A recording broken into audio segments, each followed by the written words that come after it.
দীর্ঘ মেয়াদী হানাহানির মধ্যে পড়ে যেতে পারে দেশ।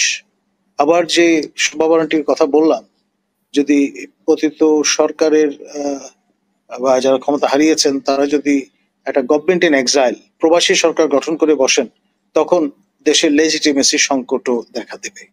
যেমন মঞ্জুরের যে অবস্থান সেটি আপনার নড়ে যাওয়ায় সে শব্দে কিন্তু দেশ আবার দ্বিখণ্ডিত হওয়া থেকে আপনার রক্ষা পেয়েছে।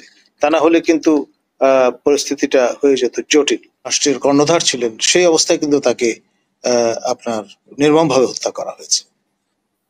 তো ফলে আপনার সেই দুঃসহ স্মৃতি হয়তো ব্যাক অফ দ্য মাইন্ড তার মাথায় আছে, কোন রকমের ঝুঁকি হয়তো নিতে চান না তিনি জনস্বার্থেই। দেখুন, এটি যদি না হয় এবং না হওয়ার সম্ভাবনাই প্রবল, তখন কিন্তু একটা গৃহযুদ্ধ পরিস্থিতি সৃষ্টির হতে পারে, মানে এটা অবাক হওয়ার কিছু থাকবে না। এবং অনেকে আশঙ্কা করছেন যে 4 থেকে 8 তারিখ এই সময়টা বাংলাদেশের জন্য খুব নাজুক স্পর্শকাতর সময়, ব্যাপক হানাহানির সম্ভাবনা প্রবল। 3 তারিখে ওরা শহীদ মিনারে নিজেদের একটা সমাবেশ করবে। সেই সমাবেশ ঘিরে কি ধরনের মানে কোনো ধরনের কোনো আছে কিনা যে সেই সমাবেশে তারা তাদের প্রস্তুতি কিরকম, বা সেই সমাবেশকে ঘিরে সরকারের বা প্রস্তুতি কিরকম, কি ধরনের ঘটনা ঘটতে পারে সেই সমাবেশকে ঘিরে, নাকি শান্তিপূর্ণ একটা সমাবেশে আমরা আশা করতে পারি? আমরা তো অবশ্যই হোপ ফর দ্য বেস্ট, কিন্তু আপনার পক্ষে বিপক্ষে পরিস্থিতিটা এমন যে সিচুয়েশন আইবল টু আইবল। ফলে এটা যদি ফ্লেয়ার আপ করে তাহলে একটা দীর্ঘ মেয়াদী হানাহানির মধ্যে পড়ে যেতে পারে দেশ।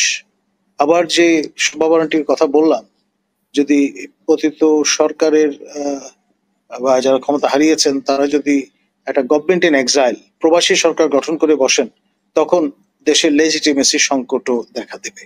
কারণ এমনি বর্তমান সরকার কিভাবে শপথ গ্রহণ করলেন, তারপরে রেফারেন্স কোথেকে কিভাবে ইমানেটেড হলো, এসব বিষয় নিয়ে যথেষ্ট বড় বড় সন্দেহের প্রশ্নবোধক চিহ্ন আছে। তো ফলে নতুন মাত্রা যুক্ত হতে পারে, এবং আমাদের প্রতিবেশী রাষ্ট্র মিয়ানমারের মতো 2 সরকার থাকলে যা হয়, ঘরের মা মানে গঙ্গা পায় না, এরকম একটি অবস্থা তৈরি হয়ে যেতে পারে। এটাও খুবই স্পর্শকাতর একটি বিষয়। আমাদের মাননীয় নিরাপত্তা উপদেষ্টার ভাষায় তিনি করিডোর না বলে বলছেন channel, what ever it is.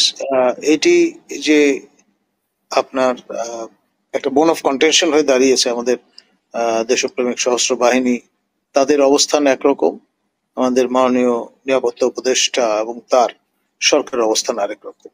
তো সব মিলিয়ে সিচুয়েশনটা খুব আপনার ক্লামজি, এবং এটা এখন পর্যন্ত কিন্তু থমকে আছে, বাস্তবায়ন যোগ্য বলে মনে হচ্ছে না। আর এখানে আপনার মার্কিনীদের খুশি করবার জন্য আমাদের পক্ষ থেকে 25টি বোয়িং কিনবার একটা চিন্তা ভাবনা আছে।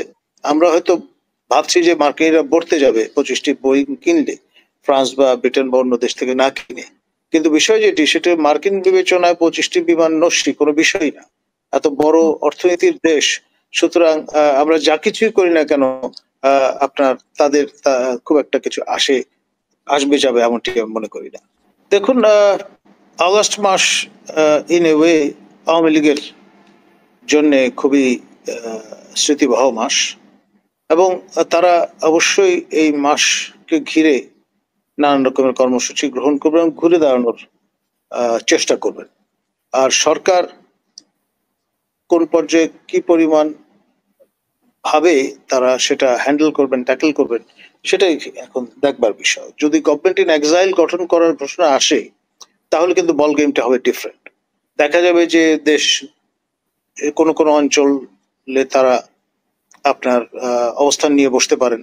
যেমন মহান স্বাধীনতা যুদ্ধের সময় রৌমারী ছিল চির স্বাধীন এলাকা, সেখানে পাকিস্তান বাহিনী কখনো ঢুকতেই পারেনি, সেই আপনার কুড়িগ্রামে। তো সেরকম কোন কোন অঞ্চল তাদের দৃষ্টিতে স্বাধীন অঞ্চল বলে তারা পরিগণিত করবার চেষ্টা করতে পারে। তখন দেশ দ্বিখণ্ডিত হওয়ার মতো পরিস্থিতি তৈরি হতে পারে। এমনটি হয়েছিল কিন্তু আপনার আমাদের শহীদ জিয়াউর রহমানের হত্যাকাণ্ডের সময় আপনার জেনারেল মঞ্জুর ফেনী নদী পর্যন্ত নিয়ন্ত্রণ নিয়ে নিয়েছিলেন, আর বিয়ন্ড ফেনী নদী আপনার জেনারেল এরশাদের নিয়ন্ত্রণে ছিল। এবং শেষ পর্যন্ত আপনার জেনারেল মঞ্জুরের যে অবস্থান সেটি আপনার নড়ে যাওয়ায় শেষ অব্দি কিন্তু দেশ আবার দ্বিখণ্ডিত হওয়া থেকে আপনার রক্ষা পেয়েছে। তা না হলে কিন্তু পরিস্থিতিটা হয়ে যেত জটিল। বিএনপির কেন্দ্রীয় নেতা মিল্লাত ভাই, যিনি বিএনপির ট্রেজারার, তার সঙ্গে আমার সপ্তাহখানেক আগে কথা হচ্ছিল। তিনি বলেছেন যে আমাদের তারেক মহোদয়ের আগমন ফ্যাসিলিটেট করবার অংশ হিসেবে তারা প্রিপারেশন নিচ্ছেন এবং স্বরাষ্ট্র মন্ত্রণালয়ে অনুমতির জন্য পত্র দিয়েছেন যাতে বুলেট প্রুফ গাড়ি তার জন্য সংগ্রহ করা যায়। এবং সেটি আমি যতটুকু জানি স্বরাষ্ট্র মন্ত্রণালয় অনুমোদন প্রদান করেছে এবং যেখানে তিনি থাকবেন সেই বাড়িঘরও মোটামুটি প্রস্তুত, সকট রেডি, এখন শুধু আসবার অপেক্ষায়। আপনার ফিলিপিন্সে 80-র দশকে আপনার মিস্টার অ্যাকুইনো, তিনি আপনার যখন পদার্পণ করলেন ম্যানিলাতে, তাকে আপনার গান ডাউন করা হয়েছিল এয়ারপোর্টে। তো অ্যাসাসিনেশনের তাত্ত্বিক সম্ভাবনা উড়িয়ে দেয়া যায় না।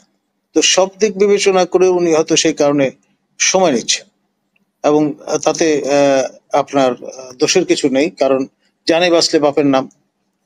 আপনার তার স্বর্গীয় পিতা, তিনি কিন্তু এত বড় জনপ্রিয় একজন নেতা ছিলেন, পূর্ণ মর্যাদায় রাষ্ট্রের কর্ণধার ছিলেন। সেই অবস্থায় কিন্তু তাকে আপনার নির্মমভাবে হত্যা করা হয়েছে। তো ফলে আপনার সেই দুঃসহ স্মৃতি হয়তো ব্যাক অফ দ্য মাইন্ড তার মাথায় আছে, কোন রকমের ঝুঁকি হয়তো নিতে চান না তিনি, জনস্বার্থেই। আমাদের মহামান্য রাষ্ট্রপতি, তিনি 3 বাহিনীর সর্বাধিনায়ক। তিনি যদি জরুরি অবস্থা জারি করেন তাহলে ডেফিনেটলি সেটি তামিল করতে আমরা দেখব আমাদের 3 বাহিনী থেকে শুরু করে দেশের সকল বাহিনীকেই। এটাই স্বাভাবিক। আর আপনার আমাদের মাননীয় সেনাপ্রধান, তিনি তো জানান দিয়েছেন যে তিনি ক্ষমতায় আসতে চান না, ক্ষমতা দখল করতে চান না, এবং তারা প্রফেশনালিজমে বিশ্বাসী। সুতরাং যদি জরুরি অবস্থা জারি হয় সেটি আপনার বিধিসম্মতভাবেই হবে। জি। আরেকটি বিষয়, এত বড় ঘটনা ঘটলো কিন্তু সরকারের পক্ষ থেকে এবং বিমান বাহিনীর পক্ষ থেকে কেন কোনো ব্যাখ্যা দেওয়া হলো না মাইলস্টোনের বিষয়ে? দেখুন, দেওয়া উচিত ছিল। আমাদের এখানে কালচারটা হয়ে গেছে এমন নন ডিসক্লোজার কালচার। আপনার যত বেশি পরিমাণে ভেন্টিলেশন থাকবে, যত বেশি পরিমাণে ট্রান্সপারেন্সি থাকবে, তত বেশি পরিমাণে সরকার গণমুখী বা জনমুখী বলে বিবেচিত হবে। কিন্তু সেই ট্র্যাডিশনটা আমরা এখন পর্যন্ত গড়ে তুলতে পারিনি। সে কারণেই হয়তোবা এরকম পরিস্থিতি বিরাজমান। অসংখ্য ধন্যবাদ।